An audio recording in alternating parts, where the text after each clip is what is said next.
Greetings, Mark Brown here. We're going to be looking at how we can put a picture watermark right in this Microsoft Word document here.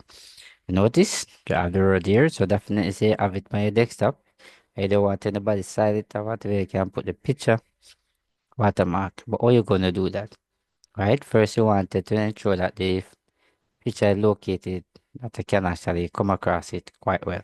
If you notice over right up at the top, where the cursor is, they call these the tab. So you have the developer tab, you have the file tab, you have the home tab, you have the insert tab, you have the draw tab, you have the design. Some of you might not see the draw tab, depending on the version of Microsoft that you're in.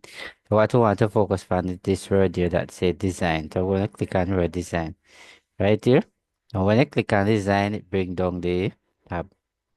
You notice we go all the way to the right. You notice we have border here, we have color, we have watermark. But we just don't want to click directly on the watermark. We want to click on the pointer.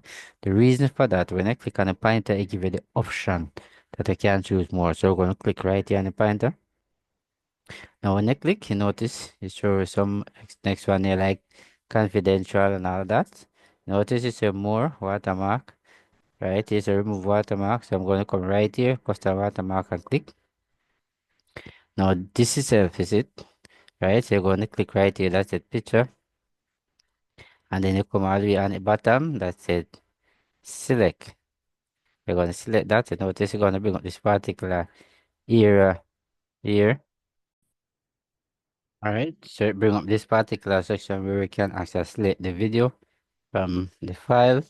Right, you can search or from a OneDrive, but we're going to take it from a file which is on our computer. So we're going to click. Now when I click, there you go. Right, this is the picture. Right, if you don't see it in here, you can actually click right here on the desktop. There you go again. You click. You're going to come out here, says insert. All right, there you see. And so you're going to click on insert. Now when you click on insert, you notice the box up here. So all I wanted to do right here is to click on apply. And then you close. But if you scroll up, you realize you don't see the picture. You know why you don't see the picture? Let me go back again. And show you if you ensure that you have to do this. Right, if you notice this, that's a washout. Ensure that you uncheck it because if you don't uncheck it, you won't be seeing the photo. So you're going to uncheck it and then click on apply, right, and close it. And if you notice, this is a visit. It's very important that you pay close attention to that. So this is how we actually insert a picture watermark right here in our Microsoft Word document. So remember to share, like, and subscribe. So thanks for watching. See you in the next video.